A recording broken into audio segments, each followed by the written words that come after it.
Bon, la fameuse réunion entre Donald Trump ainsi que le président chinois Xi a finalement eu lieu et malheureusement les marchés ont chuté suite à ce meeting. Alors aujourd'hui au cours de cette vidéo, il faut que je revienne sur les points clés de cette rencontre. Que s'est-il passé? Je vais vous donner les perspectives d'avenir, je vais vous expliquer comment je gère personnellement mes trades ainsi que tout le reste, donc restez par ici du début jusqu'à la fin de cette vidéo pour toutes ces infos. Bienvenue à tous, je m'appelle Maxime et je vous apporte chaque jour des nouvelles vidéos en français sur la crypto. Si vous êtes nouveau sur cette chaîne, alors soyez sûr de vous abonner et d'activer la cloche dès maintenant. Alors, comme toujours, allons droit au but. Ce que vous pouvez constater déjà pour commencer, c'est que le Bitcoin a bel et bien chuté plus tôt dans la journée, bon même hier soir que ça a commencé. Alors, pour le coup, on a rechuté jusqu'aux 107 900 $. Vous pouvez voir une mèche plutôt imposante ici.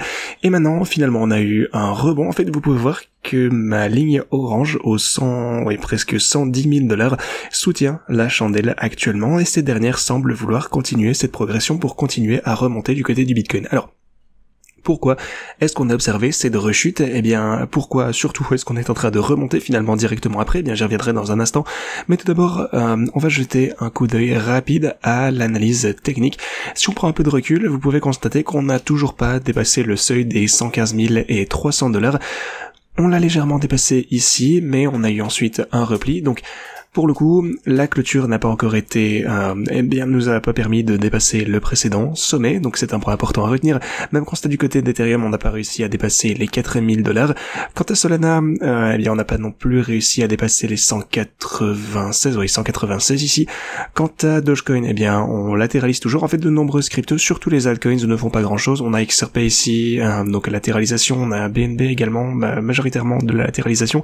Donc beaucoup d'altcoins sont en train de stagner, donc je comprends parfaitement tous ceux qui sont en train de se lasser de la crypto actuellement. Je ne blâme personne de s'ennuyer sur le marché parce que l'or s'est envolé, les marchés traditionnels se sont envolés également. Et en fait, pour le coup, on a même réalisé un nouveau all-time high du côté du S&P 500 pour les marchés traditionnels, tandis que le Bitcoin, les altcoins ne voient juste rien du tout se passer depuis des mois et des mois.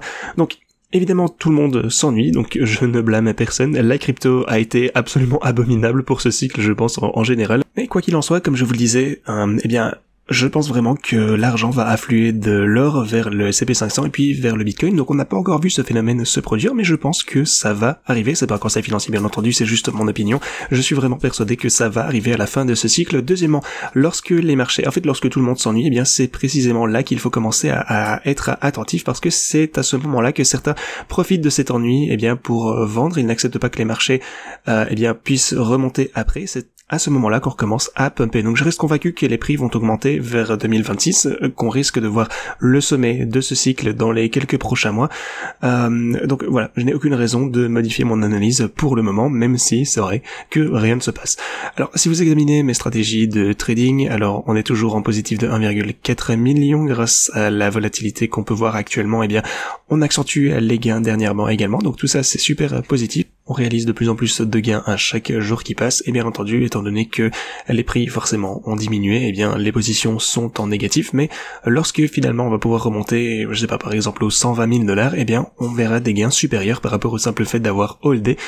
Alors quant à mes stratégies plus récentes, pour le coup toutes mes stratégies sont rentables. Les seules positions ouvertes récemment, vous les connaissez, on a BNB ainsi que XRP.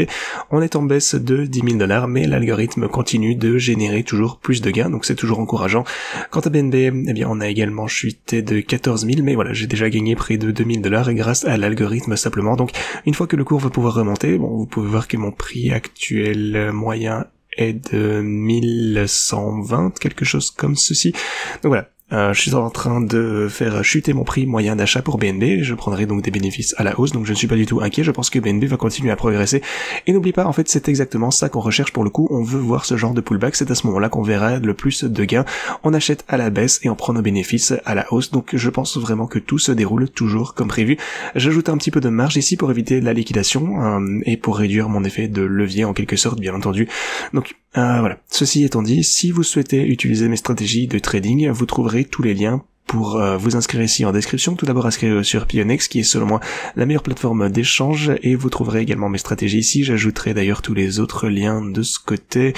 Donc voilà, vous aurez tout ça au même endroit pour le coup, et vous pouvez également bénéficier de bonus absolument exceptionnels en vous inscrivant sur Pionex. Donc si ça vous intéresse, n'hésitez pas à visionner ceci. Enfin, vous avez Tabit également avec les meilleurs bonus de dépôt qui permettent à de nombreux pays de bénéficier d'une plateforme de trading réglementée. Donc n'hésitez pas à aller voir Tabit également. Donc pour la meilleure plateforme réglementée en Europe, vous avez Bitpanda, donc n'hésitez pas à consulter tous les liens en description.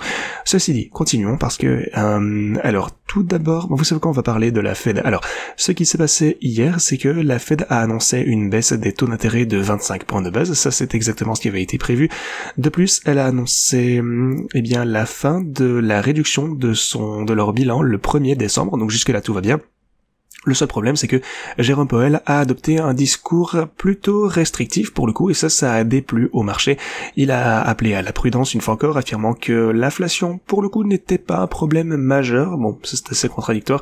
La Fed vient de baisser donc les taux d'intérêt de 0,25% et a annoncé la fin du resserrement quantitatif en décembre, mais les actifs risqués ont chuté, comme vous pouvez le constater de ce côté. Alors pourquoi? En fait, Powell a semé le doute quant à une nouvelle baisse de taux en décembre, donc on considérait auparavant ceci comme une certitude. Le marché était persuadé que la Fed allait baisser les taux d'intérêt en décembre également, mais Powell a déclaré, peut-être que finalement on ne va pas du tout les faire chuter pour les mois à venir.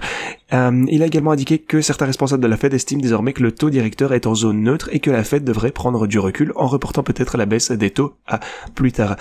Donc alors aujourd'hui on a chuté de 25 points de base, conjugué à la fin du resserrement quantitatif.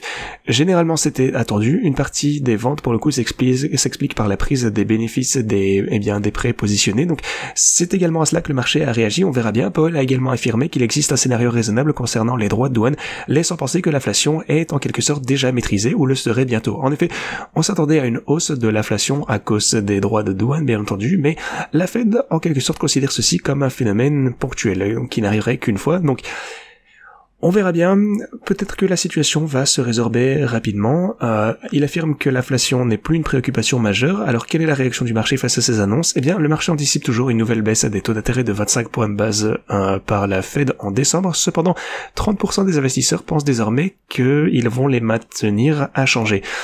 Ensuite, suite à la rencontre entre Donald Trump et le président Xi, alors pour le coup ce dernier est parti en limousine tandis que Trump montait à bord d'Air Force One sans conférence de presse conjointe, donc aucune annonce n'a été faite dernièrement et le marché donc forcément a chuté suite à ceci.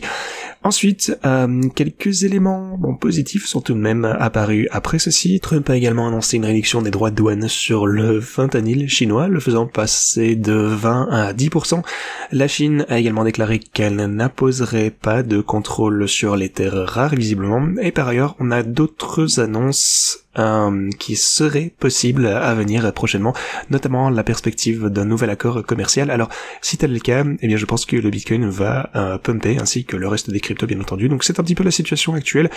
On a l'anticipation d'un accord commercial de plus qui ferait probablement regrimper les actifs à risque, mais pour le moment on n'a pas grand chose qui se passe, on est toujours dans l'expectative, donc gardez ça en tête.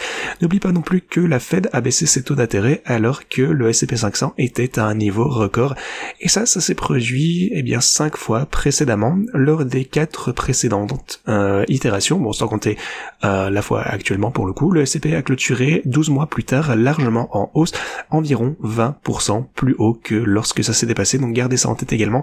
Les données sont de notre côté et tout semble indiquer une forte progression à venir avec des hausses spectaculaires d'ici les mois à venir. Donc je ne vois une fois encore aucune raison d'adopter des stratégies bearish. Les stratégies de trading pour le coup sont toujours en train d'exploiter la volatilité pour amplifier les gains et multiplier les opportunités, ce qui est excellent. Ceci dit, merci beaucoup d'avoir regardé et moi je vous dis à la prochaine.